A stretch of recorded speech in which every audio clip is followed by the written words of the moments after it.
Brawijaya adalah raja terakhir dari kerajaan Majapahit. Ia memiliki seorang selir yang bernama Siu Banci. Akan tetapi, Ratu Dwarawati yang kelak akan menjadi permaisuri cemburu. Dan karena hal tersebut, Raja Brawijaya dengan berat hati harus menceraikan Siu Banci. Hei Siu Banci, ada apa? Aku tak sudi melihat wajahmu di tanah Majapahit ini.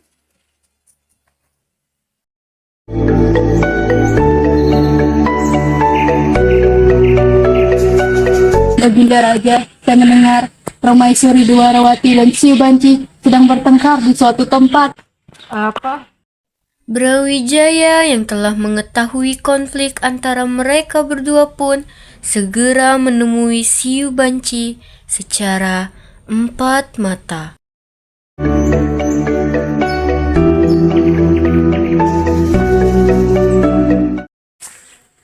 Adinda tersayang, Kanda tidak ingin berpisah. Tapi ini adalah jalan satu-satunya dan keputusan yang terbaik. Maka pergilah dari kerajaan Majapahit ini. Jika itu adalah keputusan yang terbaik, aku akan pergi. Dengan sangat terpaksa, Siu Banci pun pergi dari tanah Majapahit dalam kondisi sedang mengandung anak Brawijaya. Tak lama kemudian, ia melahirkan anaknya yang bernama Raden Patah. Ibu Raden Patah pun menikah dengan Arya Damar, lalu memiliki anak yang bernama Raden Hussein. Beberapa puluh tahun kemudian, kerajaan Majapahit berada di ambang keruntuhan. Keadaan pemerintahannya sedang sangat amat kacau. Para pejabat kerajaan saling merebut kekuasaan dan kekayaan, sedangkan para rakyat kecil terbengkalai. Sebagai kerajaan yang pernah berjaya, Majapahit berada pada titik kehancuran. Saat itulah fajar mulai terbit dari alas Gelagahwangi. Tampillah seorang pemuda yang menyampaikan risalah Nabi, menyebarkan agama menggunakan kitab suci luhur dan mulia dalam budi pekerti. Pemuda itu tak lain adalah salah seorang putra kandung Raja Majapahit Brawijaya Kertabumi yang bernama Raden Patah. Di saat dewasa, ia melakukan perjalanan ke Pulau Jawa untuk menyebarkan agama Islam bersama saudara tirinya, yaitu Raden Hussein. Mereka berguru kepada Sunan Ngampel. Raden Patah dan Raden Hussein berguru di pesantren yang dipimpin oleh Sunan Ngampel.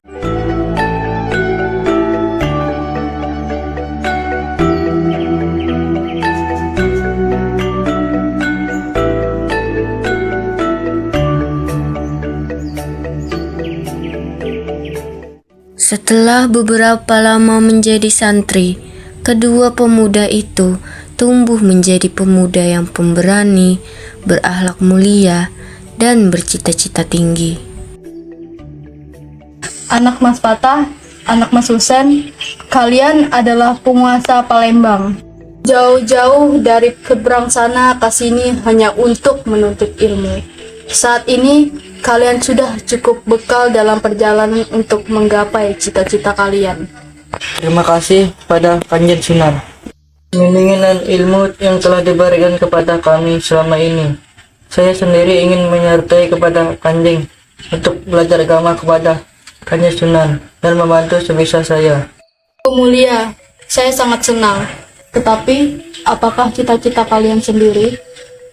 Cita-cita untuk menyebarkan agama Islam di Pulau Jawa, sehingga Pulau Jawa menjadi pusat penyebaran agama Islam, agar wilayah-wilayah lain dapat menikmati ajaran agama Islam.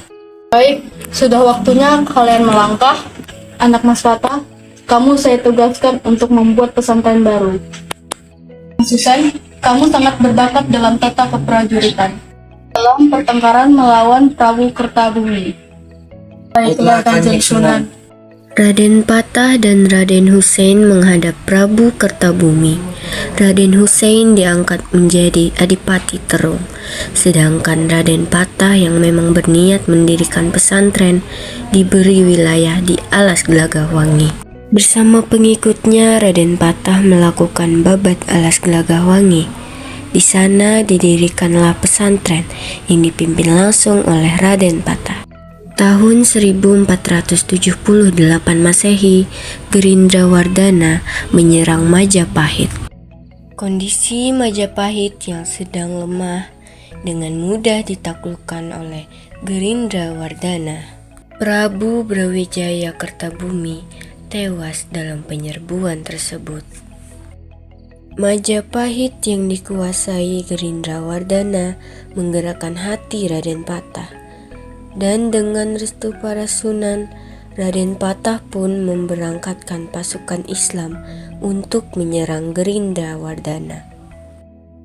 Segenap penduduk Gelagahwangi, Majapahit telah jatuh ke tangan Gerindrawardhana. Ayahanda Prabu Kertabumi mengangkat kita sudah lama membentuk sebuah kelompok dan sebuah jemaah yang memikul risalah Islam. Sudah saatnya kita membuktikan kekuatan iman kita. Allahu Akbar! Allahu Akbar! Maryam, nanti perang kita ikutan kah? Kayaknya iya ya, soalnya kalau enggak siapa lagi yang menyediakan makanan kepada mereka? Ya, makanya aku juga menyediakan obat-obatan. Siapa tahu ada yang terluka? Suamiku juga akan ikut perang. Nanti aku nggak mau ditinggal sendirian di rumah. Sudah, selagi kita bisa, mari kita panjatkan doa dan mari kita bantu. Perang pun tiba. Allahu Akbar! Allahu Akbar! Pasukan Islam di bawah pimpinan Raden Patah menyerang Gerindrawardhana. Peperangan berlangsung sengit. Peperangan berlangsung dengan sangat sengit. Pedang melawan cangkul, tombak melawan sabit, keris melawan cambuk. Peperangan pada akhirnya dimenangkan oleh Raden Patah. Karena Raden Patah berhasil mengambil kekuasaan atas Majapahit, maka ia mengambil alih wilayah Majapahit yang masih tersisa. Hingga kerajaan Demak dengan corak Islam kemudian berdiri dengan penerus dari kerajaan Majapahit. Raden Patah, atas berkat Allah apa yang Raden dulu cita-citakan akhirnya tercapai. Raden Patah, jadilah ahli agama dan penata kerajaan, serta menjadi pemimpin. Laksanakanlah amanah kepemimpinan ini dengan baik-baik. Tinggi Kanjeng Sunan, terima kasih atas bimbingan dari Kanjeng Sunan dan sunan lainnya. Dengan ini, secara resmi kami lantik Raden Patah menjadi Sultan Demak dengan gelar Sultan Alam Akbar Al-Fatah. Setelah Raden Patah, posisi raja digantikan oleh Adipati Unus. Dan dalam suatu pertempuran, Adipati Unus wafat sehingga posisinya digantikan oleh Sultan Trenggana. Sultan Trenggana meninggal pada 1546 Masehi. Kemudian adanya dendam Arya Penangsang setelah meninggalnya Sultan Trenggana. Kerajaan Demak mengalami krisis politik yang disebabkan perebutan kekuasaan tertinggi antara Arya Penangsang dan Sunan Prawoto. Sunan Prawoto diangkat menjadi Raja Demak untuk menggantikan Sultan Trenggana pada 1546 Masehi. Serta adanya pemberontakan Adipati Hadiwijaya, penguasa Panjang pada 1556 Masehi. Pemberontakan Hadiwijaya disebabkan oleh Arya Penangsang yang membunuh Sunan Prawoto dan Pangeran Kalinyamat.